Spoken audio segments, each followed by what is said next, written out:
Hi, everyone. We're just going to wait one more minute as a few more people join the webinar. So hold on tight for one more minute.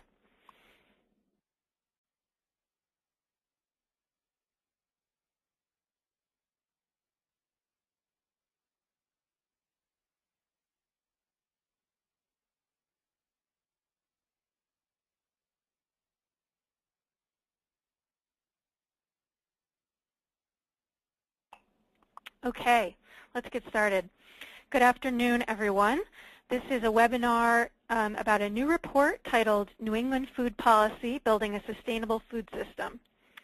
The report and this webinar are a project of American Farmland Trust, Conservation Law Foundation, and the Northeast Sustainable Agriculture Working Group, and we call those groups AFT, CLF, and NESAWG for short. Thank you all for taking time out of your schedule to join us. Today's speakers will be Chris Coffin, who is the New England Director of American Farmland Trust, Kathy Roof, who is a Senior Fellow at the Northeast Sustainable Agriculture Working Group, Mark Winnie, who is a Senior Advisor to the Food Policy Networks Project at the Johns Hopkins Center for a Livable Future, and myself, Jenny Rushlow. I'm a Staff Attorney and Director of the Farm and Food Initiative at Conservation Law Foundation. This is the first in a series of webinars for this project. This first webinar will be an orientation to the report and an opportunity to deepen your exposure to the topics covered in the report. There will be a time for questions and feedback later in the webinar. There will be an additional 6 webinars following this one.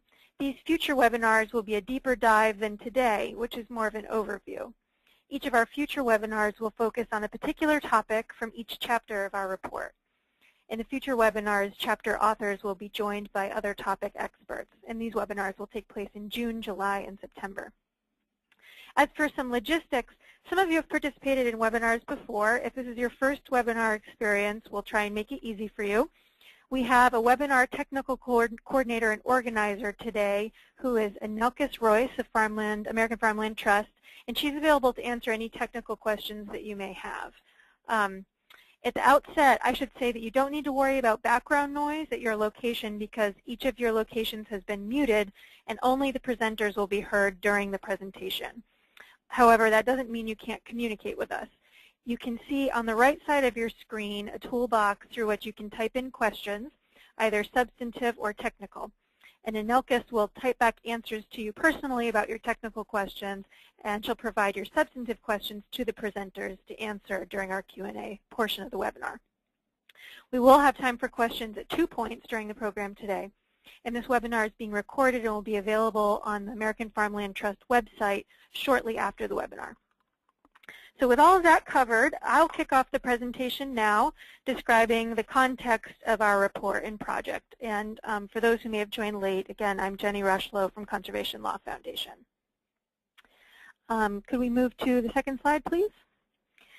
So to start off, just a quick introduction to each of our organizations. These 3 groups work together on this project, and it's American Farmland Trust, who works to save the land that sustains us by protecting farmland, promoting sound farming practices, and keeping farmers on the land. Conservation Law Foundation, which is a New England-based environmental advocacy organization that uses the law, science, and the market to create solutions that preserve our natural resources, build healthy communities, and sustain a vibrant economy. And finally, the Northeast Sustainable Agriculture Working Group, or NESAWG, which is a 12-state network uniting farm and food system practitioners and allies to build a sustainable, just, and economically vibrant region. So again, these 3 groups partnered on this project together.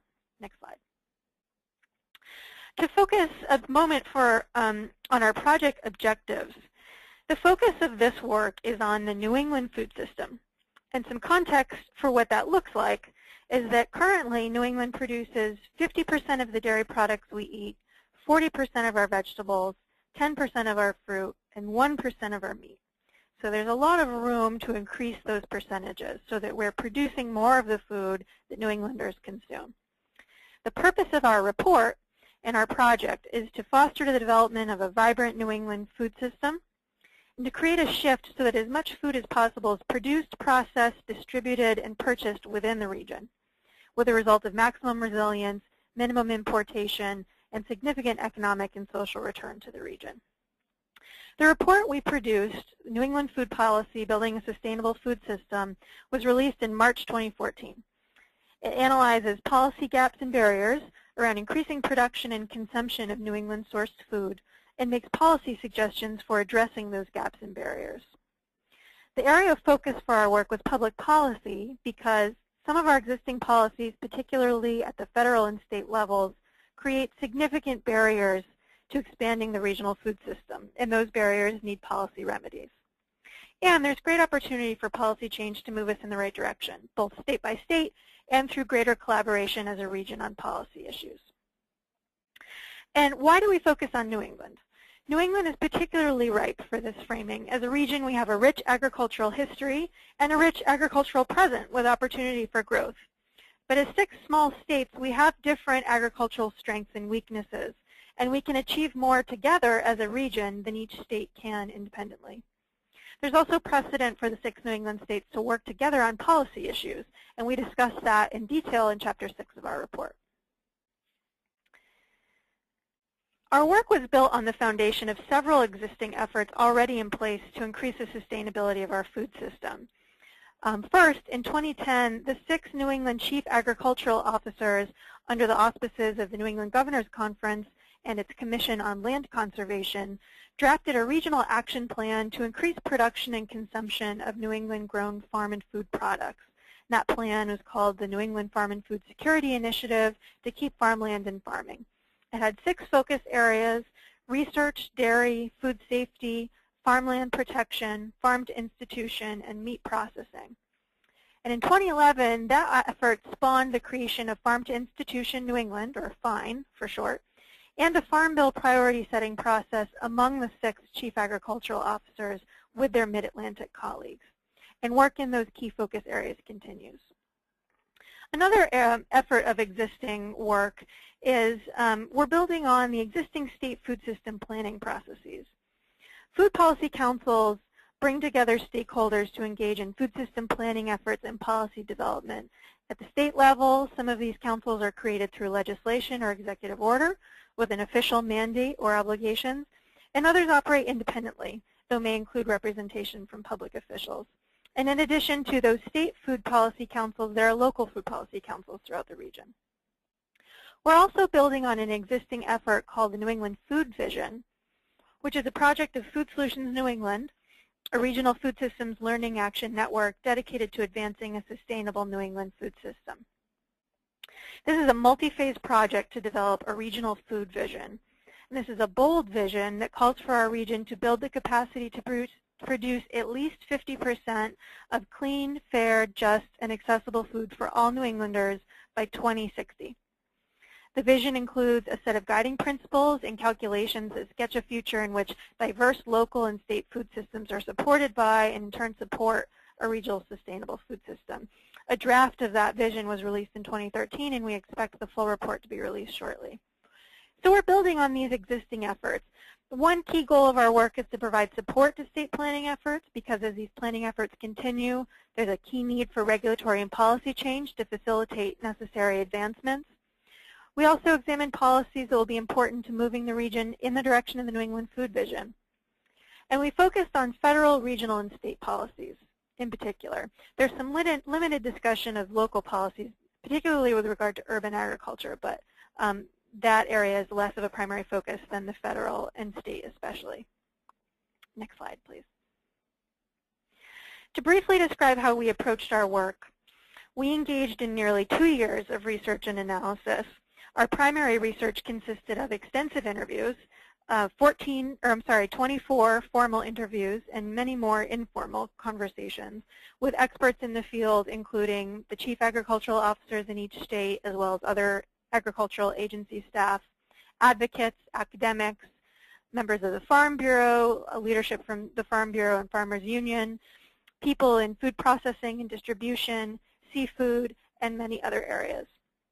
In addition to that primary research, we also engaged in policy research and analysis, researching existing relevant state and federal laws and regulations and other policies, as well as regional models for states to work together to achieve their shared goals. So with that background, I'm going to turn it over to Chris Coffin from American Farmland Trust, and Chris will provide a review of the report and key takeaways from each chapter. Great. Thanks, Jenny. Again, this is Chris Coffin, and I'm going to walk you through the chapters of the report. Again, as Jenny said, we are planning follow-up webinars that are going to go into depth in each of the chapters, and that's the chapters that you see on your screen right there. So this is really an intended overview of just sort of key findings from each of these chapters. And importantly, these are not, our findings here are not recommendations. We put them as policy options where we saw states that were working particularly or federal programs that were extremely important. But again, this is intended as much to spur discussion about what are policies that states and the region might want to pursue, where things are working well, where additional actions are needed. So these, again, are the categories. It was intended to be full circle in the food system, from land and then back to land with the waste streams, and then looking at frameworks for ways that the region might work more collaboratively around food system policy. Let me just say that on these chapters, and the focus of this report was really specifically on increasing production and consumption of New England sourced foods. So number one, it was about food. It was not about all agriculture products, and we recognize that there is a significant amount of agriculture in New England that is not food-based. Secondly, it was not about addressing issues around things like reducing food insecurity, improving nutrition. These are, we recognize that these are important issues and very important to address in the region. Food justice, many things this report does not cover. Again, it had the lens of just looking specifically at increasing production and consumption. Where there was overlap and where we saw that there were programs and policies that were working to achieve broader goals, we did talk about that some. So let's move on and look at, start with land. So as we all know, New England is very land challenged. Only 5% of our land base is in crop and pasture land, which translates to less than 1/4 of an acre per person. So not surprisingly, access to affordable farmland was seen as a significant barrier in the region to both new farmers looking to get into the business and to established farmers looking to grow their enterprises. So in terms of policy needs in this arena, we really looked at what are the tools that are needed to encourage farm succession, transferring that farm, making sure that that land stays in agriculture as it transitions from farmer to next buyer. What are ways to promote farmland leasing, things, innovative ways that we might do that. We also look a little bit at farmland reclamation. Again, when one looks at the vision, and the vision, New England Food Vision, that talks about needing 6 million acres of land in production, what would be the ways that we could look to do reclamation that is sustainable and has good conservation as part of it? So continued loss of productive farmland is obviously still a concern. The 2012 census that just came out shows that while there is a little bit of the total land in farms has increased in most of the states in the region. In fact, when you look behind the numbers, there is continued loss in the amount of cropland and in some states in pasture land, and that when you look at the natural resources inventory, there is a loss of prime farmland, whether that's in active agriculture or under trees. So again, policy needs in this area is to really think about what are We need to continue those federal and state investments in farmland protection. We need to think about better farmland mitigation strategies. And we need to be working more, and there's some success in this region around smart growth strategies and denser development, but there's probably more that we can do in that area.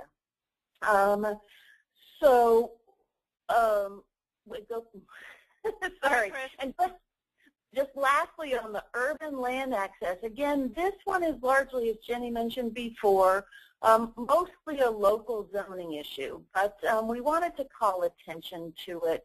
There might be things that states that can do in this arena, probably are, and this is just a shout out as one policy example to Boston and their Article 89, which actually was a pretty comprehensive rewrite of their zoning regulations to reduce the barriers to commercial urban agriculture. So moving on to food production, the region, in addition to be challenged by land, we've got challenges both in terms of labor costs and availability and the cost of other inputs, particularly energy. So looking at farm labor, we looked both at one of the things that was identified as a big need was a new federal guest worker program that has been part of the larger discussions around immigration reform. There is some use of the federal H-2A program in the region. It's expensive, it's complicated, it is not applicable to many of the dairy farms in the region, and it's a little bit problematic, hence the suggestion for or the interest in the new federal guest worker program.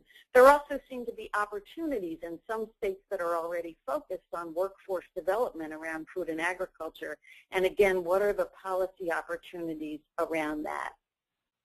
Secondly, climate change is clearly already having an impact in the region and will obviously continue to do so. And as there are more extreme weather events, whether that's excess rain or whether it is drought, we will continue to need in the region better risk management tools. Many of those are federal.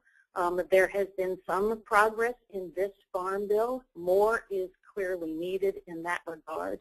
There's also, we need to recognize the increased investments around research and development. That is addressing new pests, new funguses, new things associated with weather changes, and also looking at how these conservation investments in the region can really help to be a risk management tool against things, again, like drought and like excessive moisture. And then finally, looking at things, what are the opportunities around controlled environment farming, that is farming typically under glass or in warehouses. What are the opportunities for doing more of that type of farming as a supplement to the other types going on in the region.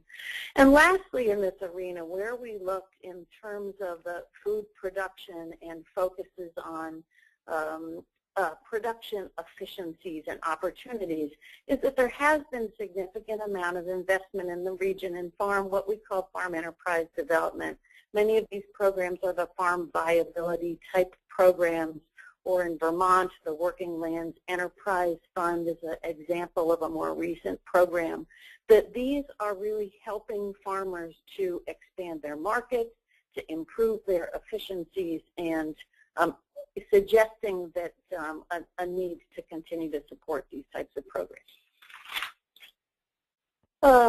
Moving on, you will see this is the kind of middle of the supply chain, and we recognize that food safety here is not just the middle of the supply chain. Food safety obviously starts on the farm and it continues on in the markets, but it just seems the most logical place to put it in the report. So that's why it's in here. And in terms of the middle of the supply chain, again, food safety, and specifically the new Food Safety Modernization Act, is the big gorilla in the room.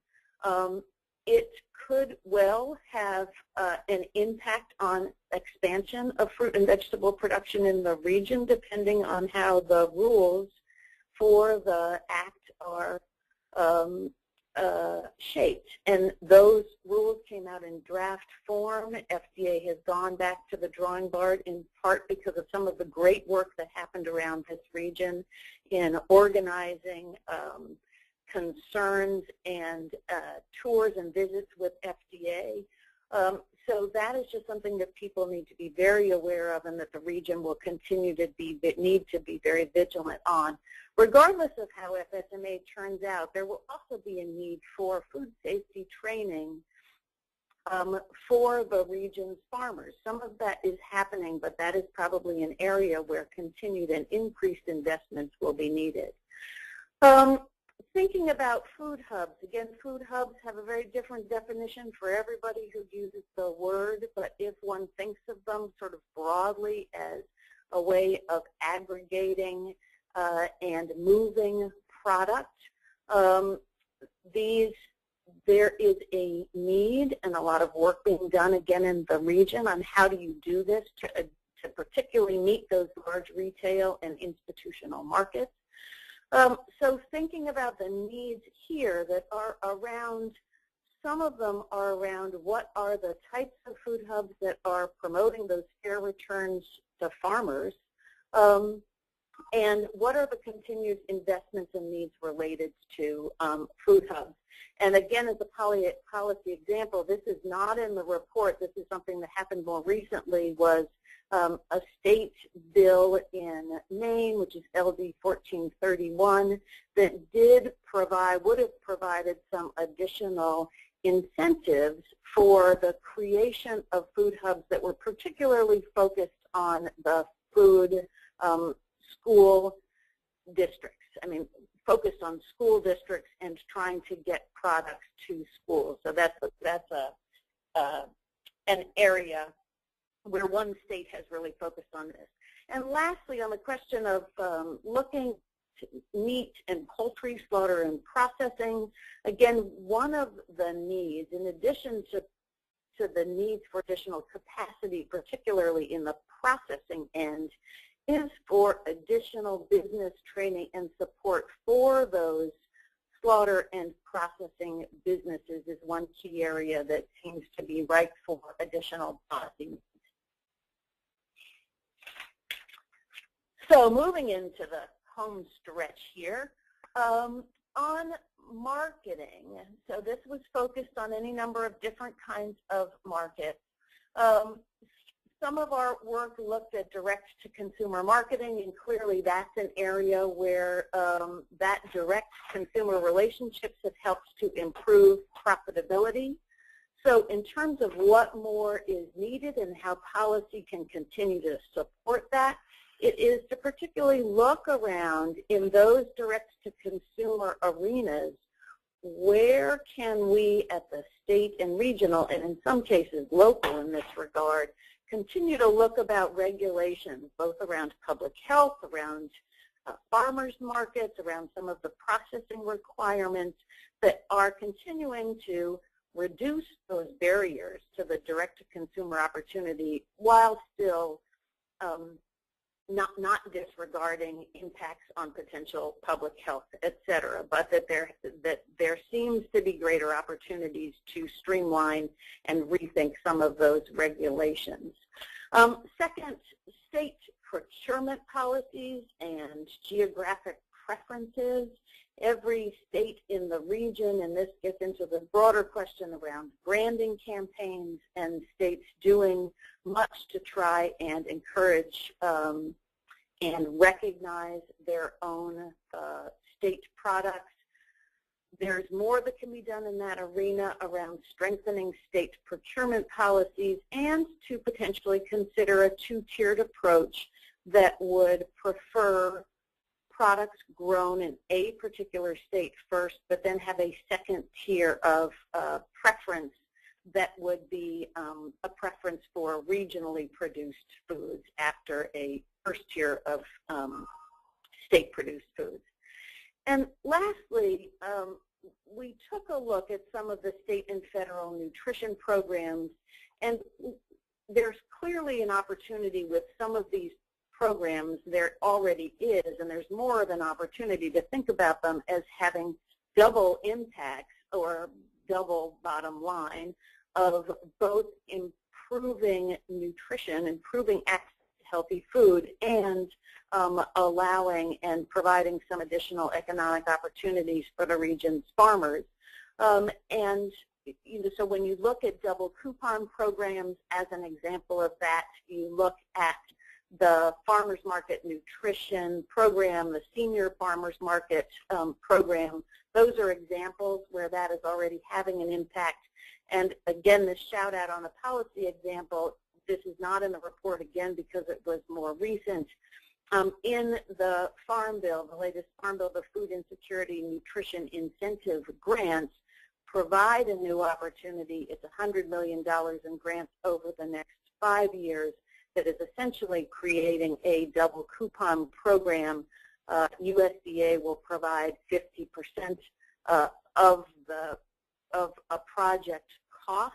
So this is intended to incentivize SNAP participants access to fruits and vegetables, and particularly looking at what are the opportunities in the direct consumer arena. So there is a specific example of where the region might, or states in the region have an opportunity to get some additional funding, federal funding, to do double coupon programs. And then lastly, we took a look at waste streams. Kathy, if you can. Oh, sorry. So this was the last area, and again, we looked at, okay, now post-market, obviously lots of organic matter is going into landfills. In the ideal world, it would not. It is organic matter that could be returned to the land and improve the land. So obviously, in the process of improving soil health, it can also reduce methane emissions and potentially provide, again, some additional economic opportunity for farmers, both through composting and through energy generation, particularly with methane digesters. So when you look around the region, there's 3 states in the region, Connecticut, Massachusetts, and Vermont, that have all adopted phased-in statewide bans on landfilling food scraps. Rhode Island is apparently actively thinking about that. Not quite clear where New Hampshire and Maine are in that regard, but that is something that is certainly moving us towards this direction of returning organic matter back to the land. Looking at other 2 areas where policy could have an impact here, and what more might need to be done, is looking around the region in terms of composting regulations.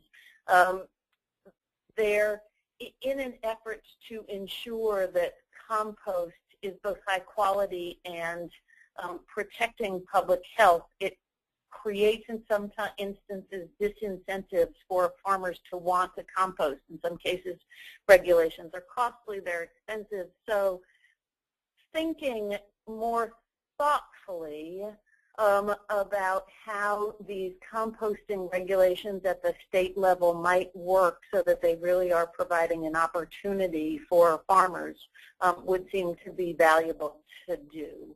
And then secondly, thinking about additional reducing of barriers and expanding incentives for farmers for anaerobic digesters. In some cases, state regulations or local regulations are limiting the amount of additional product that farmers can bring onto a farm to add to their digesters if they don't have enough organic matter of their own. So that is in some cases a barrier. And then what are additional incentives, both federal and state? There are quite a number out there, but just sort of rethinking, are there more things that we can do in that regard? So that's all a summary, and again, we are going to, in subsequent webinars, go into much more detail in each of the chapters, but I hope that that was a good overview for everyone. So let me turn it over now to Kathy Roof with NESAWG, who is going to focus on the regional aspect of the report.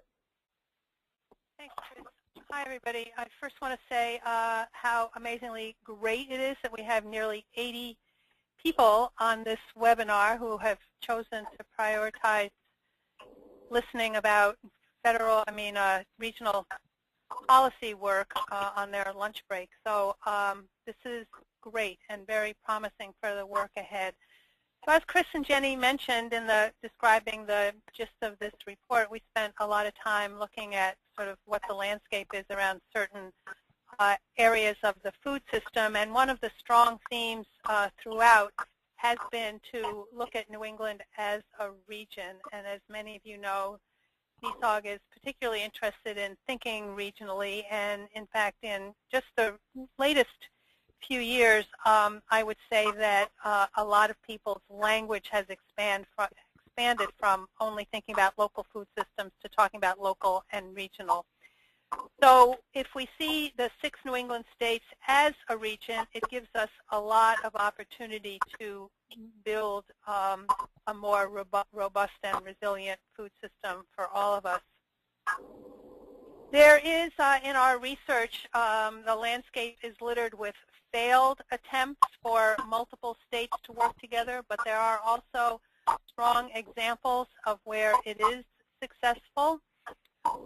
We certainly in the region have a history of multi-state collaboration, and as Jenny described in the very beginning of this webinar, there are current collaborations among the 6 New England Ag Commissioners and Secretaries. Food Solutions New England has certainly brought people together at a regional level over the last several years. So there is a strong foundation for us to build a sort of regional orientation. That said, there are also barriers to working together, and we need to be cognizant of those and sort of think about the fact that there are state-focused mandates. There is cultural parochialism, which is really understandable. States do prioritize protection of their own farmers and resources, and that absolutely makes sense. There are bureaucratic constraints, and there's real as well as perceived competition for scarce resources. So these are some of the issues that we need to swim upstream against when we do think regionally. It's also really important for us to note that effective regional structures depend on what is the problem that needs to be addressed. There's no one best model for interstate cooperation, so it really requires us to do a solid analysis of what is the problem that we need to address and at what scale is it most appropriately addressed. So in the process of working together with you all going forward, that's what we're going to want to do. Among the options is to, in fact, explore some kinds of regional food system planning entities and processes, and I'll get into that a teeny bit more as we move along here. So those of you who have read through the report, congratulations. You may have noted that some of the examples under regional food system coordination are represented here as examples. Some of the models for regional cooperation are quite formal, such as interstate compacts, commissions, and authorities, and the report chapter details several examples and sort of how these structures function in real life. Some of you may remember the Northeast Interstate Dairy Compact, which was successful on a lot of levels. It's very complicated to get a compact initiated, and often they require federal blessing. So I'm not saying that we're going to pursue any one of these models. This is just sort of by way of understanding the universe of regional cooperation. Memoranda of understanding are slightly less formal, but they are executed at a high level. A very successful example is the Regional Greenhouse Gas Initiative, which you can read a little bit more about in the chapter. Regional harmonizing and regulatory harmonizing and reciprocity in the agriculture arena was an interesting example of reciprocity, which means that if you have regulatory permission, so to speak, in one state, it would count in another state. and for a while there was such a thing for pesticide applicators. It's now defunct, and I don't know why that happened. It would be good to learn about whether that was a failure of the model or something else happened there. So harmonizing means that the states would have relatively similar regulations on purpose, and reciprocity would be even more formal, where a regulation in one state would qualify in another state.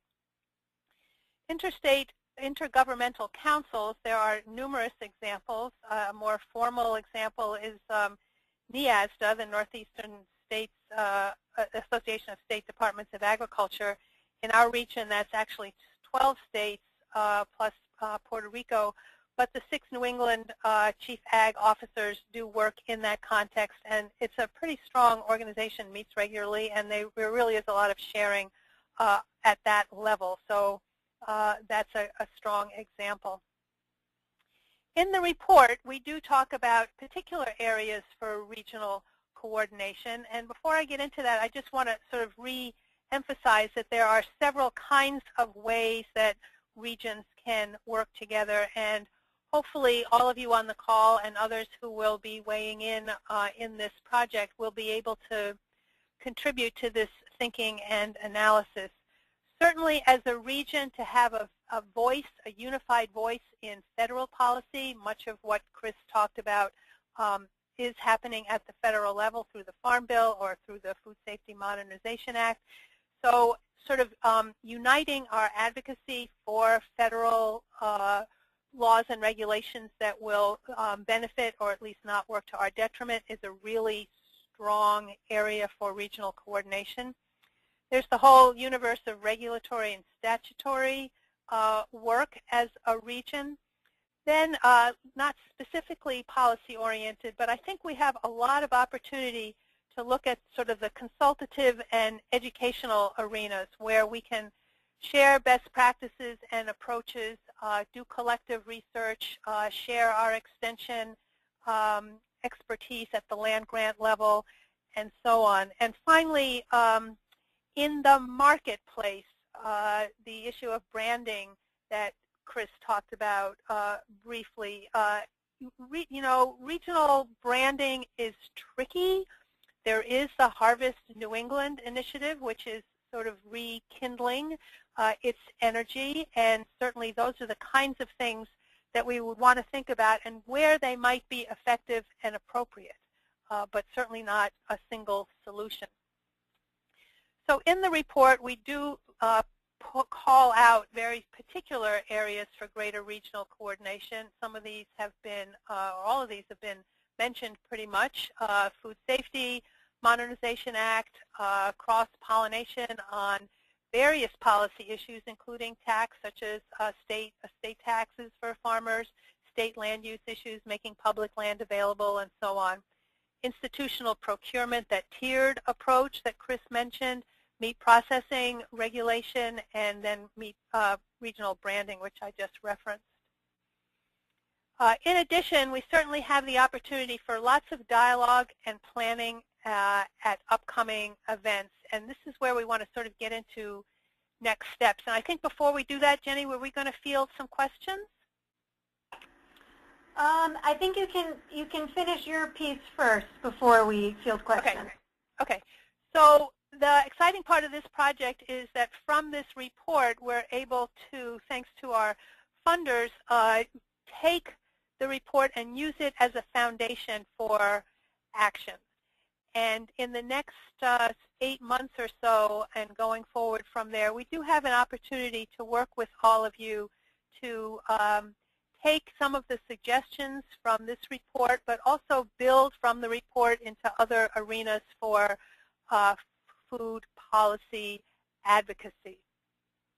Some of you have been involved in Food Solutions New England, and its annual summit is coming up, at which we will have, again, an opportunity to talk about this report and project and engage some of the delegates in thinking more concretely about some of these regional approaches.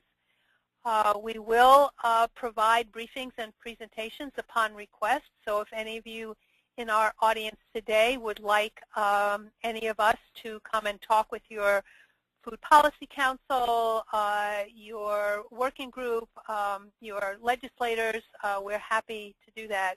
If you have other ideas for how we can engage at various events, we are happily open to that.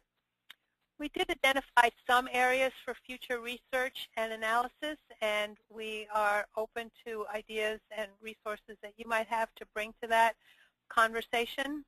And then, as Jenny mentioned, a series of webinars. This one, and then on a selected topic from each of the report chapters. And then we will have a special thread on the regional cooperation as well. We will offer a series of teleconferences. They could be by state, so we could mobilize with your help folks within your state to talk about specifically what's going on in your state or locale. Could be by topic or issue if we have some ongoing interest in sort of drilling down even further into a particular issue and how to translate that into action. And also ongoing group, I hope, to look more particularly at these opportunities for regional coordination and collaboration. We will offer at least one or maybe more in-person meetings. We have one tentatively scheduled for, Mark, I think I got the date wrong. We'll follow up with you all. I think it's possibly July 28th or 29th. 26th is a Saturday, and we don't mean that. And then a wide range of technical assistance to groups, and all you need to do is ask for it. You'll hear a little bit from Mark Winnie in just a few moments. Many of you know him as an expert on food policy councils and food system policy. And Amy Little is the organizer for NESAWG and has decades of experience in organizing and is eager to help groups with capacity building and strategizing in those arenas. In addition, we can bring issue experts to bear if you have a particular question or issue related to policy in your state. We would be happy to work with you on that as well. So I think that's it, Jenny. We could entertain questions now and then turn it over to Mark for his reflections. And then looks like we'll still have some time at the end for more questions. Great. So as Kathy mentioned, we do still have more program to offer, but we're going to take a break now for some questions and then return to the program in a few minutes. So this will be the first of two opportunities to ask questions. Several people have submitted questions already, which is great. You can submit questions by typing your question into the box on the right-hand side of your screen, and it'll then be passed along to our speakers. So please go ahead and submit more questions as they come to you. We'll do our best to answer every question that we've gotten. However, if there are questions that require more of a deep dive with a specific author or topic expert, we may get back to you through email. So the first question we got was, how did you know that New England produces that amount, and how do you know what is consumed within the region? I think that's referring to one of the early slides that specifically called out how much meat, vegetables, dairy, et cetera, we're producing within the region for our own consumption by New Englanders. And Chris, do you, I believe those were your numbers, do you have any background on that? Yes, the two sources of information on that are both, and this will become available as soon as the New England Food Vision is released. Brian Donahue, the chief author, who is a professor at Brandeis University, includes in that food vision quite a bit of focus and looking at how much the region is producing relative to demand. And again, some of those demand numbers are nationally derived as opposed to knowing specifically by state what consumption is. The other group of researchers who have done quite a bit of this work are Tim Griffin and colleagues at Tufts University, the Friedman School of Nutrition. Tim did a report on regional self-reliance, and that includes quite a number of, quite a bit of information. So I'm trying to think of whether we could post that Tim Griffin paper. We probably could on the New England Food Policy webpage, and so we'll look to be able to do that. Great. Our next question is, there's interest in a Massachusetts or regional meeting of policy councils. I assume that means food policy councils. Are there any plans for organizing a meeting or summit? Kathy, do you want to respond to that?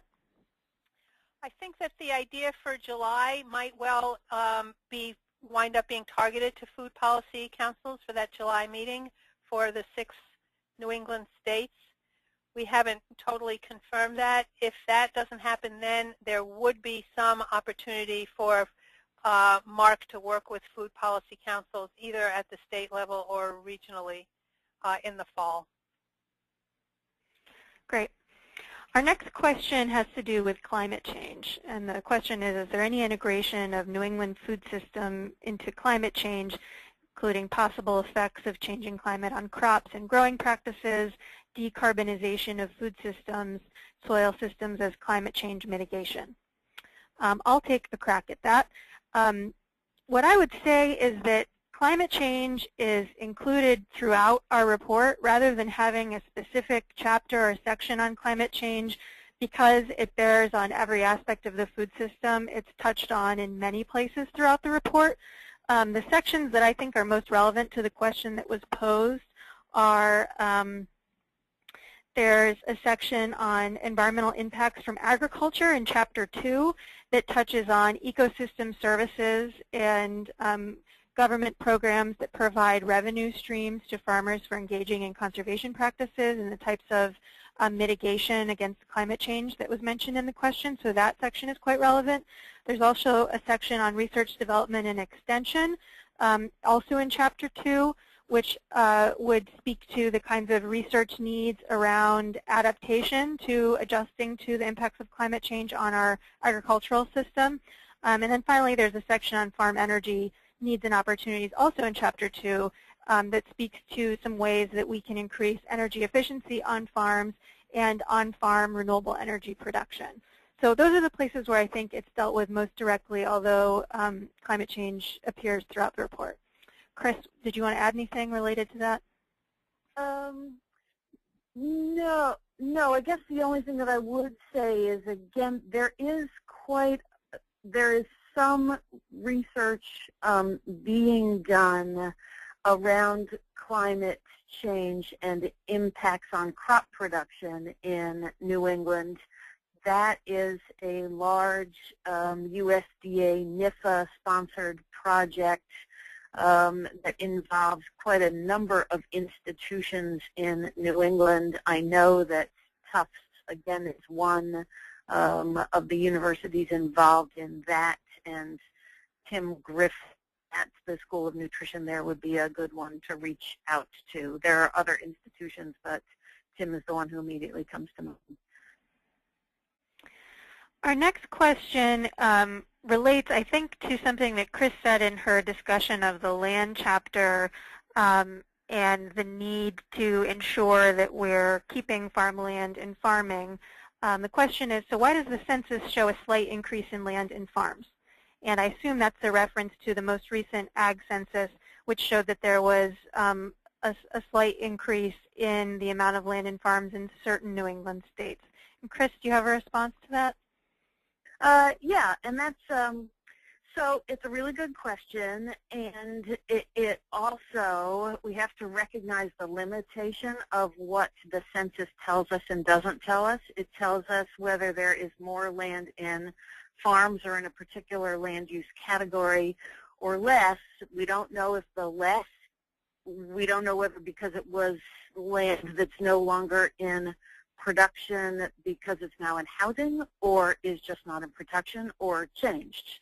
So what we do know is while there was like 165,000 new acres of land and farms in the region, was a change in cropland almost the same, 150 some odd thousand acres, fewer acres in cropland than there in 2012 than there were in 2007. Again, we don't know what happened to that land. You look at the other categories, there's also a decrease in pasture land overall in the region, and there's an increase in woodland.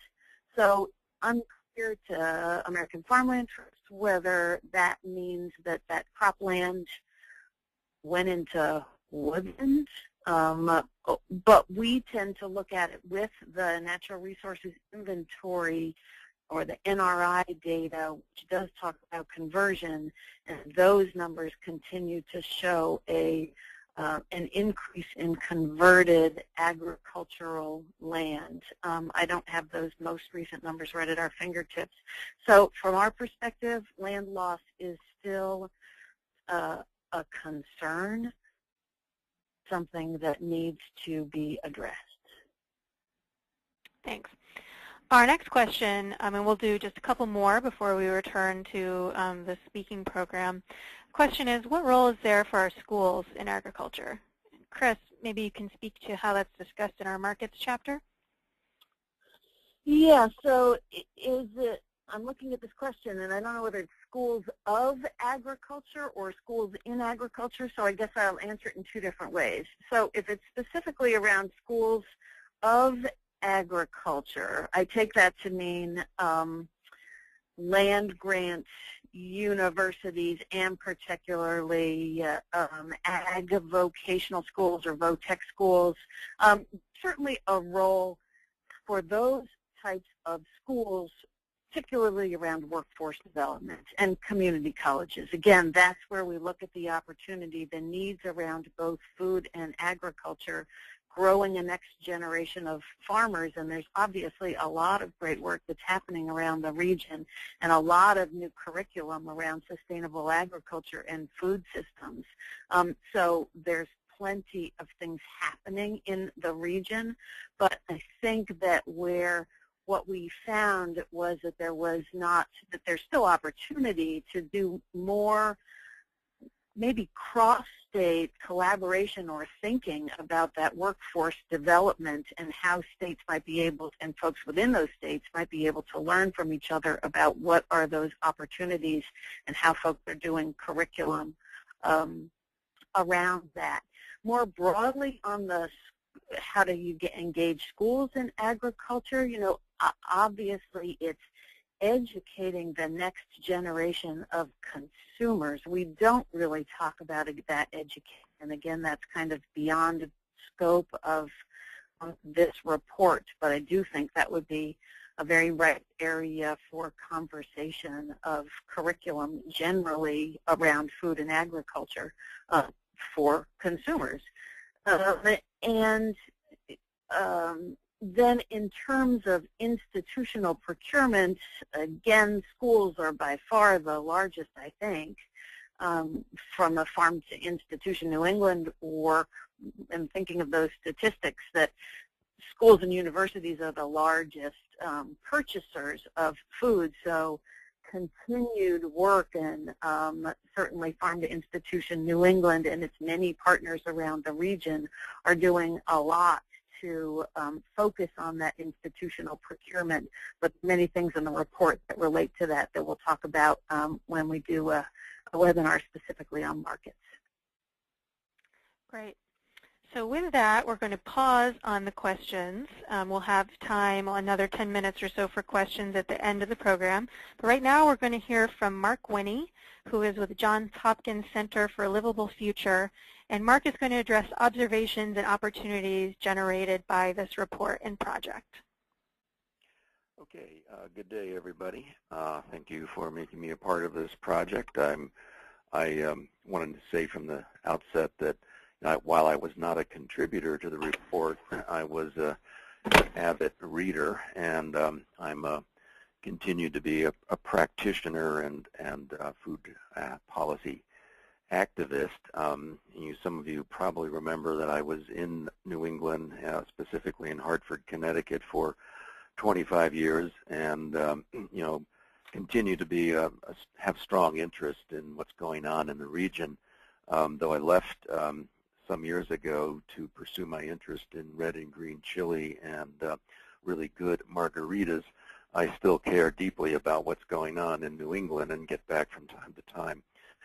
Through my work at Johns Hopkins, I now have been able to support more actively food policy councils and the development of local and state food policy around the country. And I've worked with many of you, many of the people on the call, I'm sure, in that regard. So, as a reader of this report and as somebody who's really keenly interested in its application and its use, some things kind of jumped out at me. And I'm also going to respond from as if I was you, put myself in your shoes, perhaps as someone involved in a food policy council or involved in a food coalition or someone who just has an active interest in food policy. I did note the absence of any sort of longer-term discussion of such things as food insecurity and food access and equity, as Chris pointed out right from the beginning. I don't think that that's a hindrance. For those of you who are doing food system work, I imagine you're engaged in some way in those issues, that there's a lot of cross-pollination going on between those who are anti-hunger, food security advocates, and those who are more of your local food system, local food advocates, and wanting to support a more robust agricultural economy. I think we have an opportunity here to engage across those different sectors within the food system. I'm sure many of you are doing it already, and I think this report provides you with good, solid, really solid information about how to engage in a more active way particularly with regard to promoting and developing and strengthening our the agricultural sector. But of course, there are good overlaps, and I think there's opportunities for you to explore those. Farm to School certainly presents us with that kind of opportunity for an intersection between supporting the growth of a vibrant local food economy and providing good quality food to our children. The Farm to School movement is very robust these days, and certainly there are plenty of good opportunities for you to engage there. Procurement is mentioned in the report, and procurement certainly is very much a part of the Farm to School discussion, as it is in overall just what are state policies, what are local policies as well with respect to buying local. And I do know, while the report does have a fairly heavy emphasis on the sort of the state and federal policy, food policy areas, we do know that while people who are engaged in local food policy work as well, there are certainly many intersections, and that we often see state policy emerging as a result of grassroots activism, of people looking at their own communities and see what else needs to be done, while cities and counties may offer you the opportunity for policy action. You often have to go up to the state level or even eventually the federal level. So new policies, new ideas, new actions percolate upwards from the grassroots, generally speaking. And looking for those synergies between local, state, and federal policy is something I would hope that many of you are doing already. Again, I think this report offers this massive and comprehensive menu of options, some that you may be engaged in already, but others that are maybe brand new. And I think it's always exciting to see what is going on elsewhere and see how you might apply it to your own circumstances. I know that when I was a practitioner particularly in Connecticut, we would shamelessly beg, borrow, and steal ideas from other states. The growth of the Farmers Market Nutrition Program is really about that sharing between states and practitioners in its early days in the 1980s and 1990s. In Connecticut, we stole from Massachusetts and for the development of our Farmers Market Nutrition Program. We later stole from Massachusetts and Maine with regard to farmland preservation policies as we were facing a tremendous loss in farmland and looking for new policy ideas and new programmatic ideas as well. So as you look at the report and you look at what's going on in different states, I would urge you to say, is that something that I can do in my place as well? And what would it look like here? I think that we're hoping that we can see a somewhat more formal sharing of ideas and a more cross collaboration and sort of a cross-pollination taking place. I think we're always really a bunch of busy little bees that are pollinating each other's gardens, and I hope that continues. But perhaps we can, look that the report can give us some and the suggestions around collaboration and regional systems and regional policy approaches might give us an opportunity for a somewhat more formal engagement around this idea of and this challenge of creating more regional food policies. I'll note that that food policy councils, which is kind of my special area of interest these days, while there are a few state food policy councils in New England and perhaps some networks, I know Maine has a food policy network. I don't get too hung up on the terminology because I know that these are groups, coalitions, or networks that are definitely interested in policy, food policy. So whether we call them a food policy council or a food system network isn't as important as what it is they're doing, and typically they are looking at policy. And again, this report gives you a lot of good information about some terrific policy opportunities.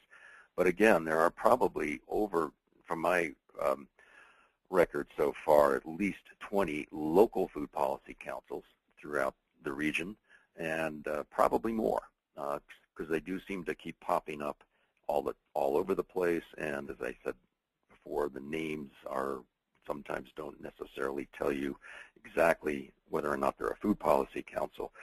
But again, I see that those local food policy councils as kind of a laboratory, a place where new ideas can be tested out, incubated, and often sent into higher levels, into the major leagues after they've been in the minors for a while, and plus the local food policy councils often provide the constituents that are the ones who are going to speak up and advocate for more robust local, rather state and regional food policy.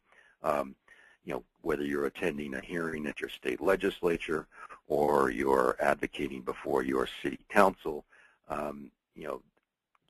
those food policy councils are going to be providing those troops, those soldiers, to really move the work along. And also, I think the other thing that's really important about that local effort and how that local needs to be sort of scaling up to state and federal is that at a local level, you have contacts. You have contacts with different stakeholders, relationships with planners, local planners, and elected officials. And all those people can be brought into the conversation in a way that enables you to test out new and apply new policy options in your own area, but often, again, to bring them to the state level. You know the landscape. You know who the players are. You have partners and access to policymakers already. And I think that you should continue to exploit those connections. But again, you now have this report, which I wish I had, when I was practicing in Connecticut 12 years ago now. But now you have these tremendous policy options, and it will hopefully enable you to become even more innovative and start new ideas. So I think I'm going to bring my remarks to a close here. I think there's an opportunity expressed in this report for lots of great connections. I think we always have this challenge of how do we make these connections from local to state to federal. I would hope that as practitioners at a local level or state level, that you're always looking at what the federal connections are. What is the synergy between federal, state, and local? I know that many, many times, if there wasn't somebody paying attention from a local or state level, that good opportunities would be lost that were available from the federal government. Programs that were not well utilized. As programs and their implementation trickle down from the feds to the state level, things often get lost, and the state maybe doesn't take full advantage of all the opportunities offered by federal food and ag programs. So, paying attention and again looking at that synergy between these different levels of government is an important role for all of you to play. And again, the report begins to suggest what those connections might look like. So I'd also would add that I know that in addition to having your partnerships and these connections and your knowledge of the landscape, you also are in the position to do assessments, food assessments, and to provide you with more information about the needs of your own community and your own state. And when you look at a report like this and you say, well, Vermont is doing this, and we have this problem in Massachusetts that we know about and we can document, and we see that maybe this solution that Vermont offers could be applicable to what we're doing in Massachusetts. Again, you have a toolbox with lots of good solutions. I think I'm going to bring it to a close there. I certainly would love the opportunity to meet with food policy councils, food coalitions, and other food system networks face-to-face. July 28th or 29th would be fantastic because I will be in the region. And perhaps I might suggest that if people are interested in those and that those dates might work, that you send either me or Kathy Roof an email. I'll also say that I am here to help, and please contact me via email.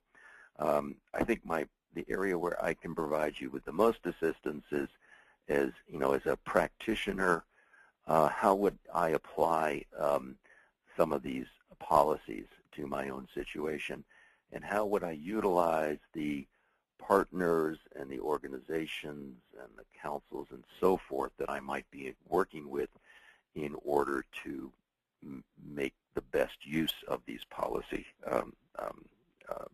this list of policies that are embodied in the report. So I'll leave it there, and again, thank you for the opportunity to speak, and hopefully the opportunity to work with you face-to-face. Thanks, Mark. So we have a few minutes left, and this is going to be our second opportunity for questions and answers. We do have a few more questions that have been entered already. If you have a question, please take the opportunity to type it in on the screen, and that'll get sent over to us. The first question is, what role is there for our EPA regional office? And I assume that refers to some of the policy objectives described in the report, and I'll take a crack at answering that. There's one specific area where I'd like to mention that there's an opportunity with EPA, and this really sort of speaks to the fact that EPA has the opportunity in many cases to weigh in on the regulatory activities of other federal agencies. They also have the opportunity to support or show a lack of support for federal policy outside of the regulatory realm legislation. There's a specific opportunity right now, which is as the Food Safety Modernization Act regulations are being developed by FDA, they are subject to an environmental law called the National Environmental Policy Act, which includes a provision for other agencies to weigh in. And in fact, 2 of the rules that have been released by the FDA, draft rules, the Produce Safety Rule and the Preventive Controls Rule, FDA has agreed to engage in an environmental review process under NEPA for the Produce Safety Rule. They're not doing that for the Preventive Controls Rule. This is an area where EPA Region 1 could really be taking an increased role by stepping up to say these draft rules that you've produced are going to have an incredible environmental impact in the Northeast region. There are concerns that these rules would hinder the use of conservation practices on farms, that they would put small and medium-sized farms out of business, which would have a negative environmental impact. And on CLF's website, you can read more about what some of the environmental impacts of those rules are thought to be.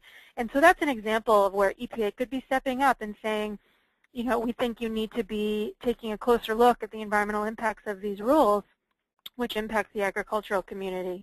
That's one example, but that's the type of role that EPA could be playing on a more regular basis. And certainly you could reach out to EPA to encourage them to do that.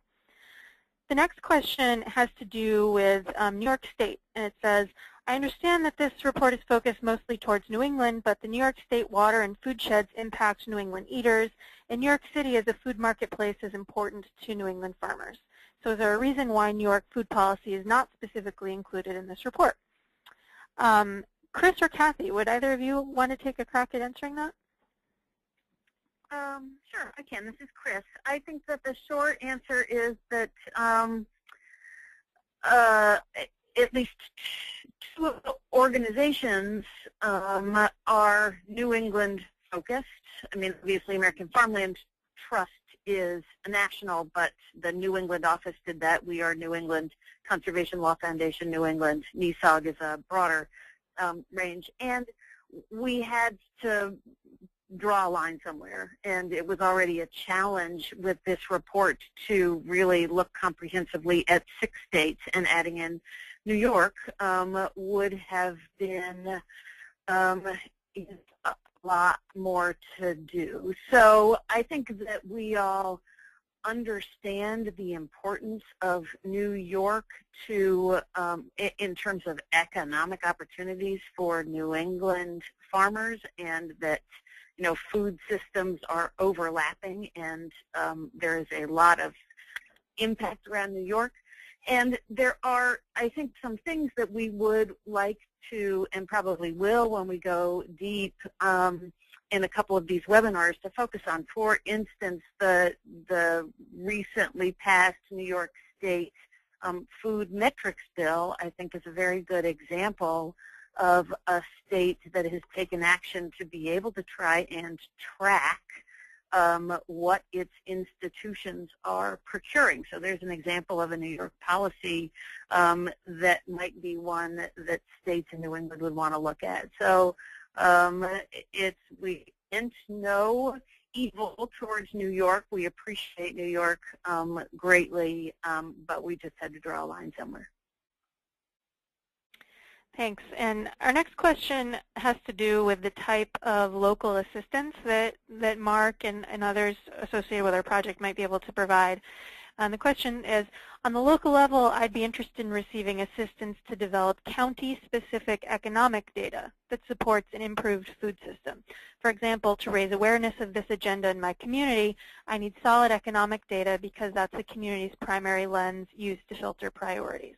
Is this the type of support that Mark and others in your group could provide? Mark or Kathy? I certainly could have a conversation on that topic. The further we go into the technical areas in how to access that data, how to use that data, the further we'll get from my expertise. But I think I can I could guide you and have and start to look at what exactly what you need, how you intend to use it, and do you have sort of the capacity organizationally and otherwise to utilize that kind of data. So I could start the conversation, but we might have to look at other resources as well. Great. Well, with that, we're now at 1:15, and I want to thank everyone for attending and participating in this discussion. You will be sent a follow-up email that will provide a link to a web page where you'll have access to the webinar recording and other follow-up materials, so keep an eye out for that. Please also keep an eye out for information on our future webinars, which will be happening later this summer, and be in touch with us if we can provide training and technical assistance or help facilitate policy discussions or present at your group meetings as Kathy and Mark described. Thank you so much for your participation, and have a good afternoon, everyone.